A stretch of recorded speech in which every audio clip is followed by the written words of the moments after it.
Et Mouawiya, il obtint, enfin, Mouawiya, déjà avant qu'il soit calife, il obtint l'autorisation d'Ousmane de préparer une flotte pour pouvoir conquérir Chypre.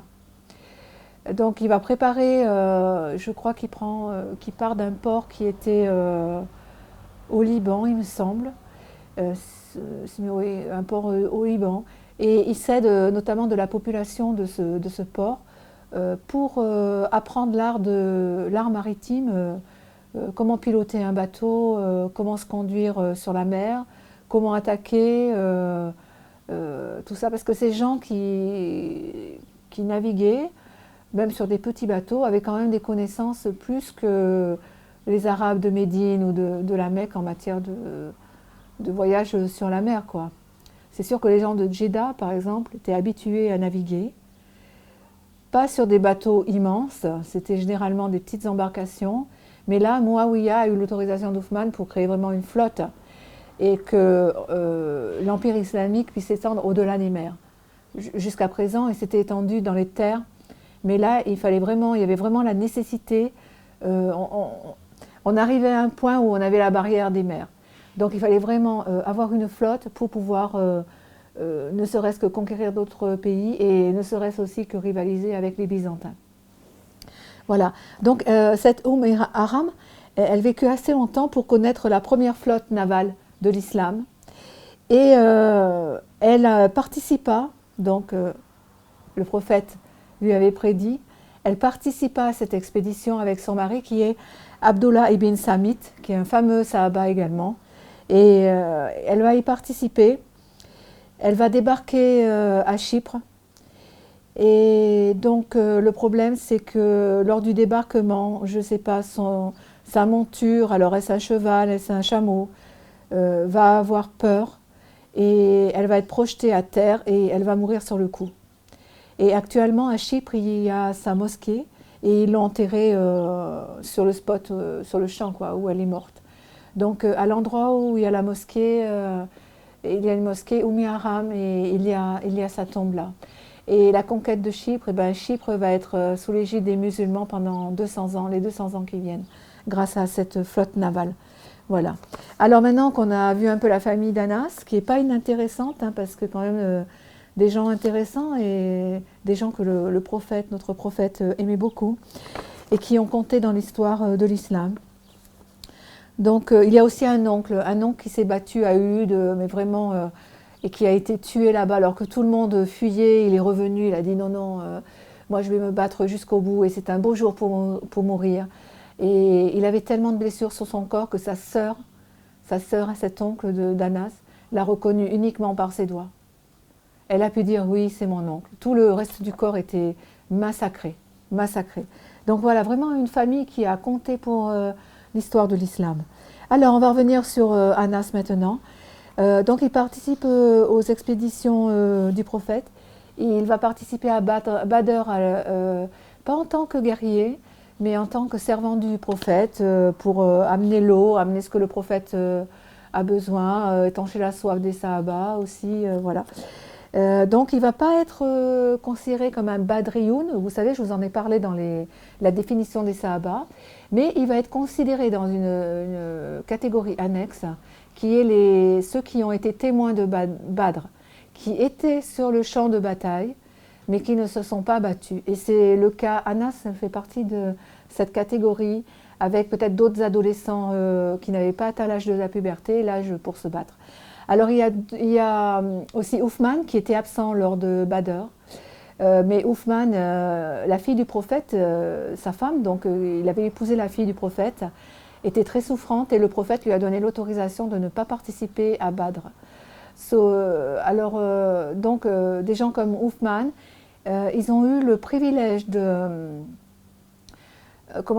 d'être classifiés dans les Badrioun, mais dans une sous-catégorie des Badrioun, ceux qui n'ont pas participé, mais avec une excuse, ou ceux qui, comme les jeunes, comme Anas, étaient sur le champ de bataille, mais n'ont fait que aider, même si c'était quand même dangereux d'aider à ce point dans ce temps-là, quoi. C'était dangereux d'aider sur un champ de bataille. Donc ils font partie de cette catégorie, ils ont été témoins de Badr, ils ont été sur le champ de bataille, ils ont aidé, ils ont donné à boire, ils ont pansé les blessures. Voilà, donc on les classe quand même dans une sous-catégorie des Badrioun. Et vous allez voir, après, quand Oumar va décider qu'on va payer les Sahaba en fonction de leur classification, être Badrioun, être témoin ou être témoin de Badr, ça signifie plus d'argent que quelqu'un qui s'est converti lors de la conquête de la Mecque, par exemple. Donc, si ce n'a pas trop d'importance au début de l'islam, cette classification, Oumar va s'en servir pour donner, par exemple, 4000 dirhams aux Badrioun et 3000 dirhams aux convertis d'après et 2000 dirhams aux convertis de la Mecque, par exemple. Je cite par exemple. Voilà. Alors, donc, il a été témoin à Badr. Il est aussi connu, une anecdote un peu amusante, il est aussi connu sous le nom de celui qui a 2 oreilles, Luckily. Je veux dire, machallah, c'est bien pour lui, mais bon, le contexte était moins bien pour lui. C'est-à-dire qu'un jour, le prophète l'a envoyé lui rendre un service, porter je ne sais trop quoi. Et en fait, Anas, qui était très jeune à l'époque, a vu des enfants jouer et s'est arrêté pour jouer avec eux.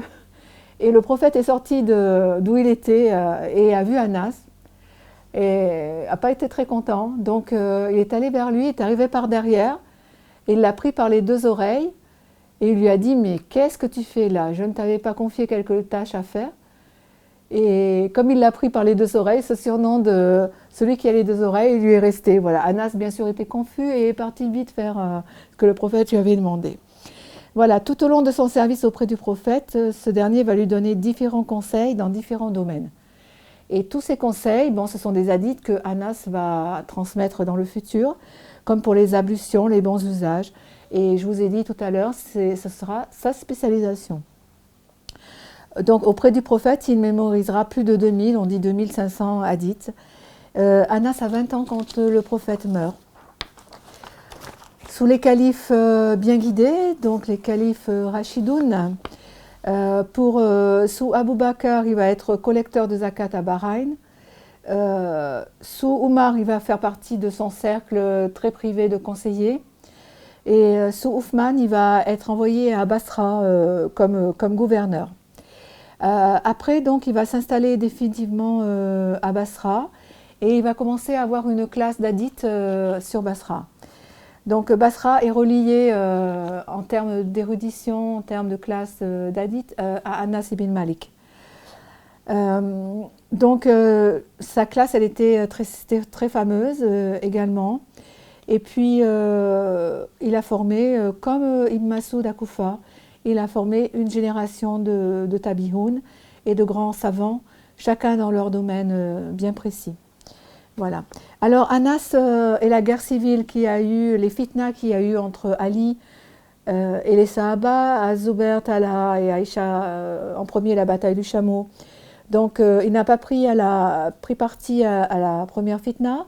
Alors la première fitna, elle englobe les batailles du chameau et la bataille de Siffin et la bataille de Nahawan qui va avoir lieu après entre Ali et les Rawarij. Voilà, ça c'est la première fitna. Et ce qu'on appelle deuxième fitna, c'est la guerre civile qui va avoir lieu entre les califes Omeyyades, la dynastie des Omeyyades, et Abdullah ibn Zubair, le fils de Az-Zubair ibn Awan, un des 10 premiers au paradis, cousin du prophète, et qui va donc s'auto-proclamer calife, qui va être calife pendant 40 ans, et qui va s'installer à Mecca, à la Mecque, donc contre, bien sûr,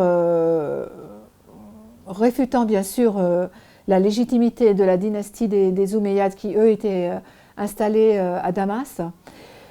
Donc Ibn Zubair va demander aux Sahaba de se rallier à sa cause. Certains vont hésiter. Bon, Anas, déjà, il était très surveillé quand il était à Basra par les Omeyyades, parce que justement, les Omeyyades avaient peur que ces intellectuels, et surtout qu'il avait un poste de gouverneur, ils avaient peur que ces intellectuels penchent pour Ibn Zubair, du fait déjà de leur proximité auparavant. Ils étaient Sahaba, ils étaient compagnons du prophète. et pensaient que bon, la balance allait plus pencher pour Abdullah ibn Zubayr que pour les califes des Omeyyades. Donc déjà, il était pressurisé par les Omeyyades. On lui a confisqué ses propriétés, on l'injuriait, on lui disait du mal, etc. Vraiment une grosse pression pour qu'il change un peu son fusil d'épaule et qu'il aille en faveur des califes omeyyades.